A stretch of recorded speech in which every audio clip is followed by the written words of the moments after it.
Merci, Monsieur le Président. Sénateur Fury, je n'arrive pas à croire que l'heure de votre retraite a sonné. Votre brillante carrière au service de la population de Terre-Neuve et Labrador à Ottawa s'achève après près de 24 ans. J'ai eu le plaisir de travailler à vos côtés au sein du groupe parlementaire pendant 15 ans jusqu'à votre nomination en tant que premier président du Sénat de Terre-Neuve et Labrador en 2015.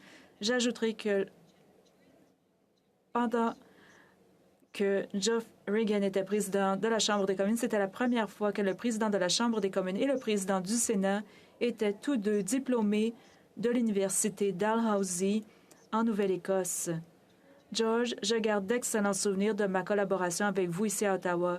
Je me souviens notamment de la chorale du Sénat. Vous et moi, ainsi que la sénatrice Ringuette et les anciens sénateurs Bill Romkey, John Fraser, Lorna Mill et Gérard Comeau, pour n'en citer que quelques-uns, chantaient ensemble dans la chorale du Sénat, non pas en tant que libéraux ou conservateurs, mais dans un esprit d'amitié.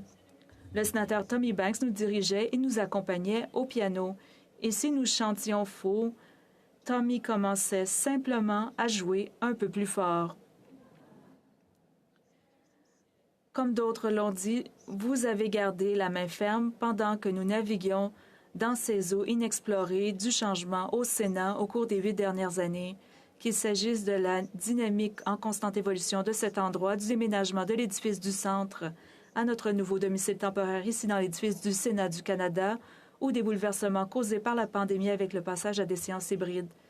Je pense que la plus grande éloge qu'un président puisse recevoir est d'être considéré comme ayant été juste. Monsieur le Président, vous avez statué de manière juste mais ferme en nous encourageant à trouver des solutions. George, je sais combien la famille est importante pour vous. Vous pourrez désormais passer plus de temps avec Karen, vos enfants et surtout vos 7 petits-enfants. Normalement, je ne citerai pas un membre de la famille, mais comme votre fils Andrew est un homme politique, je vais faire une exception. Il a déclaré « Papa est un grand modèle et non seulement il est un grand modèle, mais il est aussi l'un de mes meilleurs amis. » Il a ajouté « Ma priorité absolue sera toujours ma famille. » C'est quelque chose qui m'a été inculqué depuis que je suis enfant.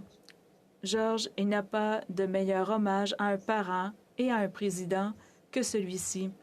Karen et vous avez toujours reconnu que si la politique est passionnante et vivifiante, la famille est ce qui nous permet de garder les pieds sur terre.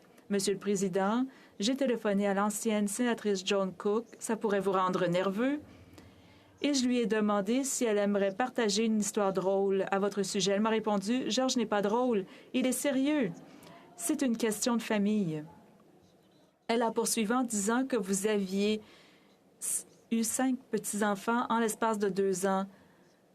Et John tricotait toujours des choses pour les nouveaux bébés, mais j'ai compris comprendre qu'elle vous avait téléphoné et qu'elle avait dit « Alors, 5 petits-enfants, 2 ans, pour l'amour de Dieu, George, dites à vos enfants de ralentir, je n'arrive pas à suivre le rythme du tricot. » George, je suis honorée d'avoir eu le privilège de servir à vos côtés au Sénat au cours des 23 dernières années.